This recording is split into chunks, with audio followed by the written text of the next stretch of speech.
Kalau benar informasi ini, saya kira memang luar biasa ya. Pantas saja selama ini mereka bisa dengan leluasa mengumpulkan massa, karena ternyata pembiayaannya ini memang datang dari orang-orang yang tersohor di negeri ini.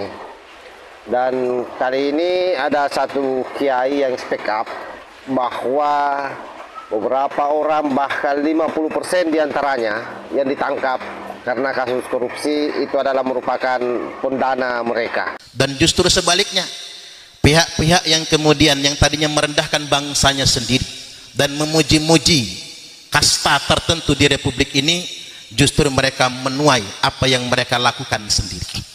Makanya saya berdiskusi dengan beliau betapa banyak koruptor-koruptor yang sudah ditangkap tersebut 50%-nya adalah pendana bagi FPI dan pendana bagi para ba'alwi itu Pak, yang justru yang ditangkap.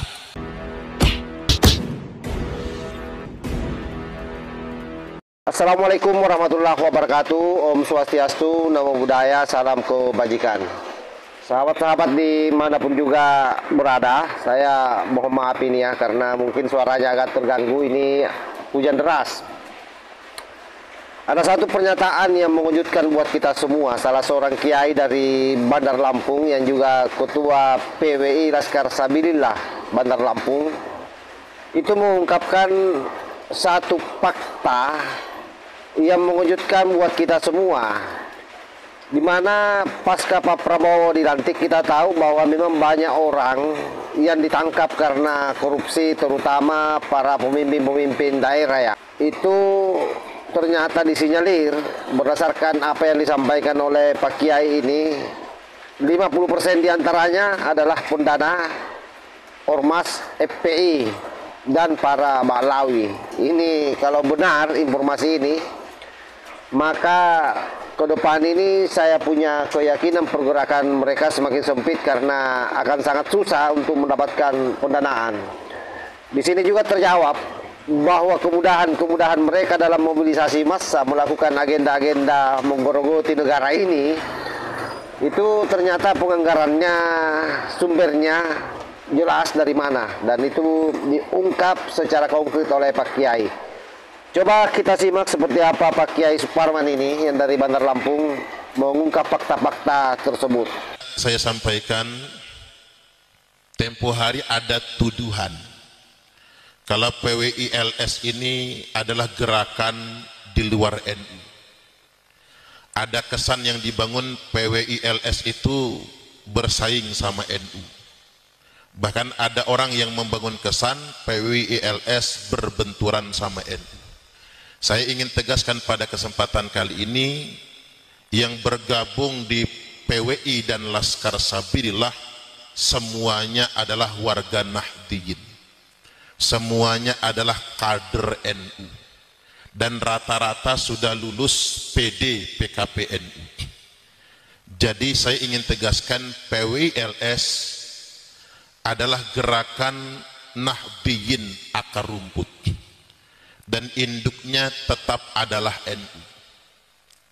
Dan sempat kemarin muncul ancamannya begini, tunggu ya, kalau Prabowo sudah dilantik, maka semua orang NU, pengurus NU yang gabung PWILS akan dipecat.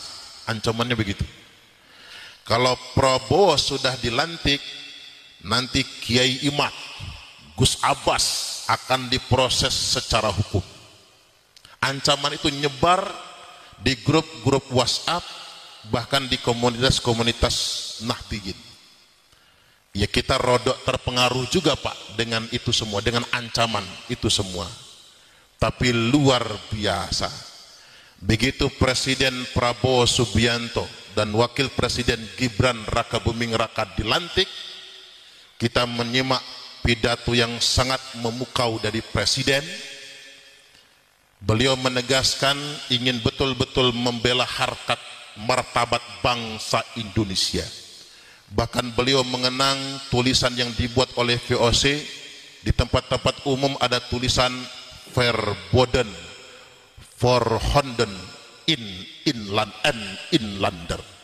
Artinya anjing dan pribumi dilarang masuk.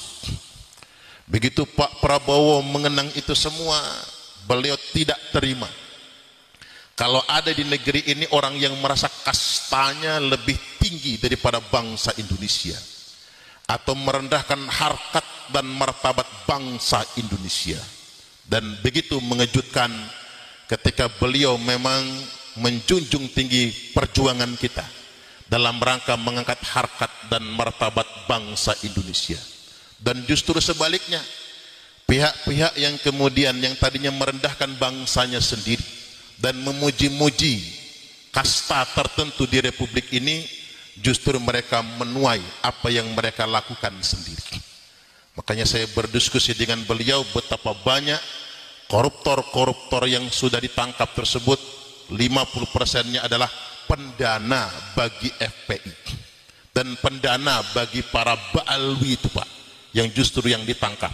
Dan hari ini kita lihat Abah Lutfi bin Yahya tidak lagi direkrut menjadi One Team Press, justru Dewan Penasihat Presiden Pak Wiranto, Pak Luhut bin Sarpanjaitan, dan Pak Jenderal Dudung Abdurrahman, yang secara resmi kemarin Pak Jenderal Dudung Abdurrahman sudah menjadi Dewan Kasepuhan atau Penasehat PWI-LS bersama Abuya Muhtadi. Tepuk tangan dulu.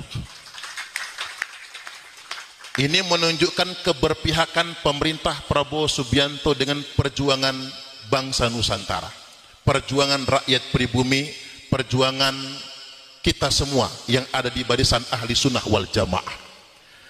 Kemudian yang berikutnya datang juga kemarin Pak Jenderal Nur Wahid, Direktur Deradikalisasi BNPT RI, juga menunjukkan keberpihakan sedemikian rupa. Apa yang kemarin dihembuskan, dikabarkan dan menakut-nakuti kita semua, justru hari ini sama sekali tidak terbukti. Bahkan ada warning, kalau Abah Lutfi bin Yahya ngotot mengadakan muktamar Jatman tanggal 31 Desember nanti, artinya untuk menyaingi muktamar yang diselenggarakan oleh PBNU di Donohudan, maka beliau akan dipecat secara permanen, tidak boleh lagi menjadi bagian NU. Jadi dipecatnya bukan hanya dari kepengurusan, dari keanggotaan Nahdlatul Ulama, karena dianggap sudah melawan Jam'iyah Nahdlatul Ulama. Makanya ini menunjukkan sinyal positif bagi kita semua dan sekaligus menjadi pembelajaran bagi kita semua.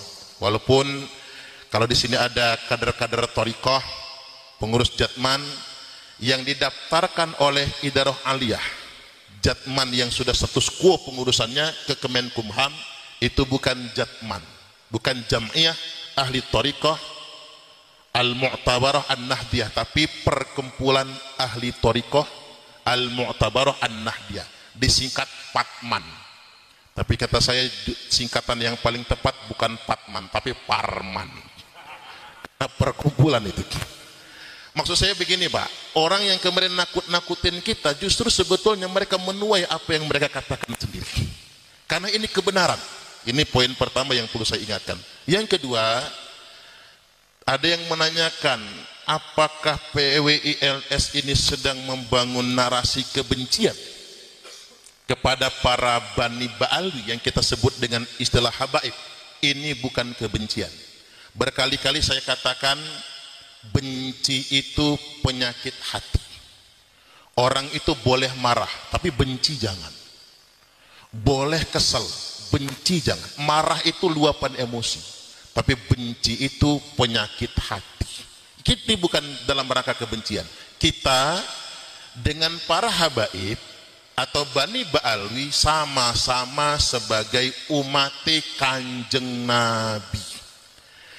Yang sedang kita koreksi apa? Pengakuan mereka bahwasanya mereka adalah dzurriatnya Kanjeng Nabi, sekaligus mereka mengklaim kasta mereka ada di atas kita semua.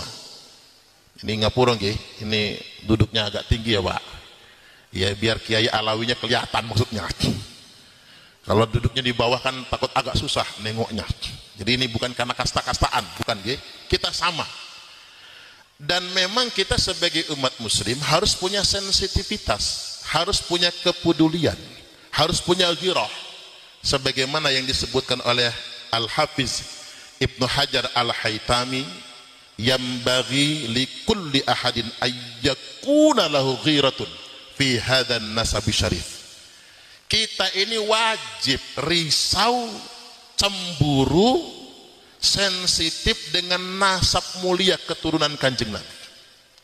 Artinya tidak boleh ada orang yang ngaku-ngaku putune Kanjeng Nabi kalau nggak punya bukti. Wadhabatahu hatta la yantasib ilaihi sallallahu alaihi wasallam illa bihaqqin ahadun illa bihaqqin. Sampai-sampai kita punya kewajiban meneliti.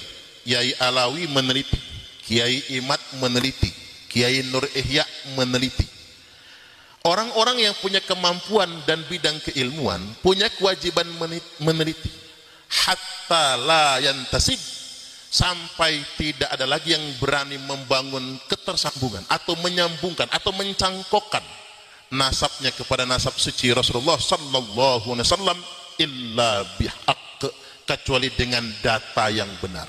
Artinya ulama sudah mewajibkan para yai, para asatid, para santri menurut tingkatan keilmuannya masing-masing tidak boleh membiarkan siapapun ngaku-ngaku anak putune Kanjeng Nabi kita kecuali dia bisa menyodorkan data yang benar.